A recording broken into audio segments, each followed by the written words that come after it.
묵상 기도하심으로 새벽 예배를 시작하겠습니다. 하나님 감사합니다. 오늘도 우리에게 새날을 주시고 예배케 하신 은혜에 감사합니다. 오늘 이 하루도 주와 동행하는 하루가 되게 하시고 주님을 기쁘시게 하는 하루 될 수 있도록 인도하여 주옵소서. 우리가 가지고 온 모든 인생의 문제들 또 무거운 짐들은 주께서 담당해 주시고 오늘도 세상이 알 수 없는 참된 평강과 안식으로 인도함 받는 하루가 되도록 인도해 주옵소서. 오늘도 하나님 험난한 세상 속에서 주의 자녀들 오가는 모든 발걸음을 지키시고 6월절 어린 양의 피로 저들을 안전하게 보호하시며 오늘도 내 잔이 넘치는 하루였습니다라고 고백할 수 있는 하루가 되도록 인도해 주옵소서. 예수님의 이름으로 기도합니다. 아멘. 찬송가 435장입니다. 나의 영원하신 기여 생명보다 귀하다. 나의 갈 길 다가도록 나와 동행하소서. 주께로 가까이 주께로 가오니 나의 갈 길 다가도록 나와 동행하소서. 세상 부귀한이함과 모든 명예 버리고 험한 길을 가는 동안 나와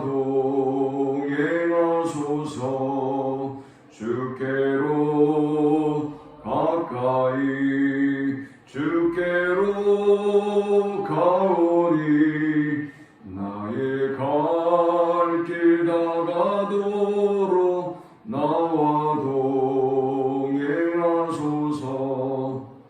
어두운 곳 쫙 지나가며 험한 바다 건너서 천국 문에 이르도록 나와 동행하소서. 주께로 가까이 주께로 가오니 나의 갈 길 다가도록 나와 동행하소서. 아멘. 오늘 이 시간에 주시는 살아계신 하나님의 말씀은 신약성경 요한일서 2장 28절부터 3장 10절의 말씀입니다. 자녀들아 이제 그의 안에 거하라. 이는 주께서 나타내심 받으면 그가 강림하실 때에 우리도 담대함을 얻어 그 앞에서 부끄럽지 않게 하려 함이라. 너희가 그가 의로우신 줄을 알면 의를 행하는 자마다 그에게서 난 줄을 아니라. 보라, 아버지께서 어떠한 사랑을 우리에게 베푸사 하나님의 자녀라 일컬음을 받게 하셨는가. 우리가 그러하도다. 그러므로 세상이 우리를 알지 못함은 그를 알지 못함이라. 사랑하는 자들아, 우리가 지금은 하나님의 자녀라. 장래에 어떻게 될지는 아직 나타나지 아니하였으나 그가 나타나시면 우리가 그와 같을 줄을 아는 것은 그의 참모습 그대로 볼 것이기 때문이니 주를 향하여 이 소망을 가진 자마다 주의 깨끗하심과 같이 자기를 깨끗하게 하느니라. 죄를 짓는 자마다 불법을 행하나니 죄는 불법이라. 그가 우리 죄를 없애려고 나타나신 것을 너희가 아나니 그에게는 죄가 없느니라. 그 안에 거하는 자마다 범죄하지 아니하나니 범죄하는 자마다 그를 보지도 못하였고 그를 알지도 못하였느니라. 자녀들아, 아무도 너희를 미혹하지 못하게 하라. 의를 행하는 자는 그의 의로우심과 같이 의롭고 죄를 짓는 자는 마귀에게 속하나니 마귀는 처음부터 범죄함이라. 하나님의 아들이 나타나신 것은 마귀의 일을 멸하려 하심이라. 하나님께로부터 난 자마다 죄를 짓지 아니하나니 이는 하나님의 씨가 그의 속에 거하며 그도 범죄하지 못하는 것은 하나님께로부터 났습니다. 이러므로 하나님의 자녀들과 마귀의 자녀들이 드러나나니 무릇 의를 행하지 아니하는 자나 또는 그 형제를 사랑하지 아니하는 자는 하나님께 속하지 아니하니라. 아멘. 1절에 보니까 이렇게 말씀하죠. 보라, 아버지께서 어떠한 사랑을 우리에게 베푸사 하나님의 자녀라 일컬음을 받게 하셨는가. 우리가 그러하도다. 그러므로 세상이 우리를 알지 못하면 그를 알지 못합니다. 이 세상 사람들 혹은 그 교회를 미혹하고 있는 영지주의자들은 이 기독교를 이해하지 못했던 것입니다. 하나님의 자녀들을 이해하지 못했던 것입니다. 그래서 이제 하나님의 자녀들을 공격합니다. 어떻게 공격했을까요? 자, 이제 이 말씀이요, 이 요한일서의 말씀이 이단들이 가장 많이 사용하는 말씀이에요. 왜 가장 많이 사용할까요? 이 구원론에 있어서 정리되지 않은 사람은 혼란에 빠질 수밖에 없어요. 그러니까 이제 여러분에게 묻습니다. 당신은 죄인입니까? 의인입니까? 라고 물으면 저는 의인입니다. 그럼 이제 구원파나 이런 사람들이 여러분에게 다시 질문해요. 당신 그러면 죄를 안 짓습니까? 라고 물으면 죄를 짓고 있어요. 의인이라고 대답했는데 죄를 짓고 있단 말이죠. 그럼 당신 왜 거짓말해요? 당신 분명히 죄를 범하고 있기 때문에 당신은 여기 보니까 하나님의 자녀들은 죄를 범할 수 없다고 분명히 말씀했는데 오늘 본문에 당신 죄를 범하고 있으니 당신이 의인이라고 하면 됩니까? 라고 말한단 말이죠. 여러분이 죄인이다 라고 얘기한다면 그러면 당신은 하나님의 자녀가 아닙니다. 거듭나지 못했습니다. 당신을 믿는 게 아닙니다. 이렇게 파고들어요. 이 본문이 충분히 그럴 수 있는 그런 본문이에요. 자, 그래서 우리가 저 1절의 말씀처럼 세상 사람들이 그리스도인들을 이해하지 못했던 거예요. 알지 못했던 거예요. 그러니 이제 당연히 미혹에 빠지고 또 우리를 공격할 뿐만이 아니라 당연히 유혹해서 흔들 수밖에 없었던 것이죠. 그런데 오늘 이 본문은 우리가 누구인지 또 주님은 왜 이 땅에 오셨는지 그리고 우리가 추구해야 할 삶이 어떤 것인지 분명하게 정리해 주고 있습니다. 자, 먼저 주님이 이 땅에 오신 목적을 한번 봅시다. 주님이 왜 오셨느냐? 주님은 이 땅에 우리의 죄를 없애려고 오셨다는 것입니다. 5절에 그가 우리 죄를 없애려고 나타나신 것을 너희가 아나니 그에게는 죄가 없느니라. 만일 예수님이 죄를 갖고 이 땅에 오셨다면 우리의 죄를 사할 수 없었겠죠. 예수님은 죄가 없는 분으로 이 땅에 오셔서 우리의 모든 죄를 사하시고 이 땅의 죄를 없애기 위해서 오셨습니다. 그런데 그러면 우리의 죄가 어떻게 없어지는 것입니까? 1장 9절에 보니까 만일 우리가 우리 죄를 자백하면 그는 미쁘시고 의로우사 우리 죄를 사하시며 우리를 모든 불의에서 깨끗하게 하실 것이요 만일 우리가 범죄하지 아니하였다면 하나님을 거짓말하는 이로 만드는 것이니 또한 그의 말씀이 우리 속에 있지 아니하니라. 우리가 자백하고 시인하기만 하면 우리의 모든 죄를 사하셔서 우리의 죄를 깨끗하게 하신다고 말씀하셨어요. 그리고 2장 1절에서 2절에 보면 나의 자녀들아 내가 이것을 너희에게 쓰면 너희로 죄를 범하지 않게 하려 함이라. 만일 누가 죄를 범하여도 아버지 앞에서 우리에게 대언자가 있으니 곧 의로우신 예수 그리스도시라. 죄를 범한다고 해요? 범하지 않는다고 해요? 범한다고. 범해요. 우리가 죄를 범해요. 그러니까 분명히 우리가 기억해야 할 것은 죄를 안 범한 게 아니라 우리가 죄를 범해요. 여기 죄를 범한다고 분명히 말씀하셨잖아요. 그런데 그때 우리의 대언자 예수 그리스도가 우리의 죄를 위해서 곁에서 변호해 주신다고 했어요. 그리고 2장 2절에 보니까 그는 우리 죄를 위한 화목 제물이니 우리만 위할 뿐 아니요 온 세상의 죄를 위하심이라 했어요. 주님이 이 땅에 오셔서 우리의 모든 죄를 사하시고 깨끗게 해주셨는데 저와 여러분이 혹이 범죄할지라도 거룩하고 정결하게 살려고 애를 쓰고 살아가지만 그러나 범죄할지라도 주님은 우리가 자백하고 시인하기만 하면 깨끗하게 하시고 하나님 앞에서 우리가 심판을 받을 때 우리 곁에 서서 우리를 변호해 주신다는 것이죠.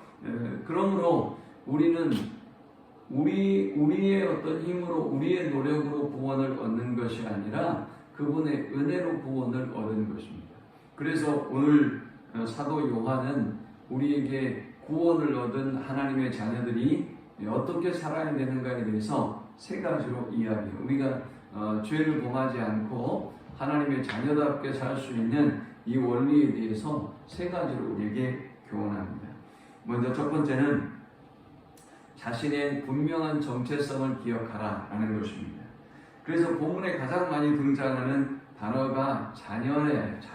자녀들아 그랬어요. 저 28절에 보니까 자녀들아 그랬고, 그 다음 3장 1절에도 보니까 보라 아버지께서 그랬어요. 관계를 강조하고 있는 거예요. 우리가 그 다음 2절에도 하나님의 자녀라, 우리가 누구인가를 분명히 가르쳐주고 있어요. 3장 6절에는 그 안에 거하는 자마다 범죄하지 아니하나니 했죠. 우리가 죄를 범하지 않기 때문에 의인인 것이 아니라 그분 안에 거하기 때문에 의인이 된 거예요. 그래서 우리가 하나님의 자녀가 되었다는 것이죠. 그러므로 저와 여러분은 하나님의 자녀이고 빛의 자녀라는 사실을 잊지 말아야 하는 것입니다. 그러면 우리가 죄를 멀리할 수 있고요, 하나님 기뻐하는 삶을 살아갈 수가 있는 것입니다. 두 번째는 그의 안에 거하라 라고 했습니다.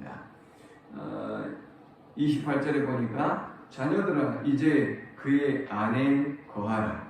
또 3장 6절에도 보니까 그 안에 거하는 자마다 그랬어요. 우리가 하나님의 은혜로 구원함을 얻었고 그분의 자녀가 되었기 때문에 그분 안에 거하게 되면 어둠의 모든 그 어둠의 죄악들은 물러가고 우리가 하나님 기뻐하는 삶을 살아갈 수가 있다는 것입니다. 그러면서 1장 5절에서 7절은 이렇게 말씀합니다. 우리가 그에게서 듣고 너희에게 전하는 소식은 이것이니 곧 하나님은 빛이시라. 그에게는 어둠이 조금도 없으시다는 것이니라.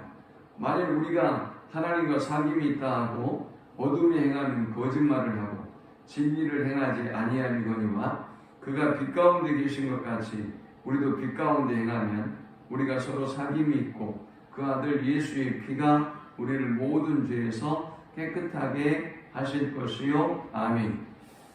하나님은 빛이시란 말이죠. 그런데 우리가 하나님의 자녀로 택함을 얻고 의로운 하나님의 백성이 되어졌는데 우리가 여전히 죄에 거할 수 없는 거죠. 저 어둠의 일을 기뻐하고 살아갈 수는 없는 것이죠. 그러므로 우리는 그분과의 사귐, 교제가 있어야 돼요. 그분 안에 거하는 삶을 살아가야 돼요. 그러다 보면 당연히 어둠의 모든 어떤 죄악들은 우리와 멀어질 수밖에 없는 것입니다. 제가 왕자와 거지에 관한 동화 맨날 얘기하잖아요. 거지가 왕자가 된 것은 그 택하심 때문에, 하나님의 택하심 때문에 된 거예요. 그냥 자리를 옮겨 놓은 거예요. 거지하고 왕자하고 자리를 바꾼 것이죠.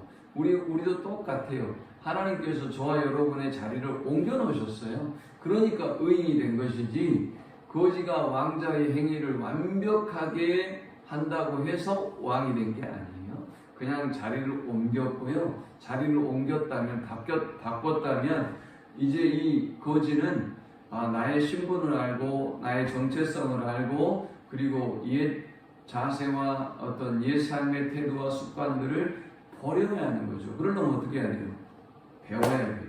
왕은 어떻게 말하는지, 왕은 어떻게 행동하는지, 왕은 어떻게 걷는지, 이게 그분 안에 교제하는 것이죠. 우리가 빛이신 하나님과 교제하면 당연히 이전의 모든 삶의 모습들은 버리고 새로운 삶의 모습, 열매들이 나오게 되는 것이죠.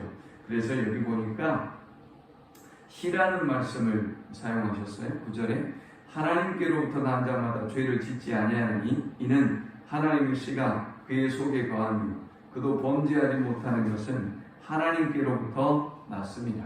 자, 이제 우리 안에 하나님의 씨가 있는데 이 씨는 성품을 의미하기도 하고 성경에 말씀을 의미하기도 하고 또 성령을 의미하기도 합니다. 그래서 우리가 거듭난 하나님의 자녀가 됐기 때문에 당연히 이제는 죄를 멀리할 수밖에 없고 이 하나님의 씨앗이 이 열매가 하나님의 열매가 하나님의 성품의 열매가 성령의 열매가 우리에게 나올 수밖에 없다는 것입니다. 그러므로 오늘도 그분 안에 거하고 그분과의 교제를 통해서 열매 맺는 하루가 될 수 있기를 축원합니다.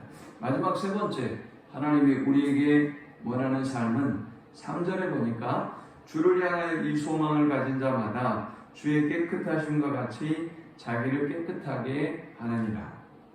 세 번째는 그의 깨끗하심과 같이 자기를 깨끗하게 하라라는 것입니다. 우리는 빛이신 주님을 바라보고 그 주님을 닮아가는 삶을 살아가면 된다는 것입니다. 그런데 3절에 보니까 주를 향하여 이 소망을 가진 자마다 그랬어요.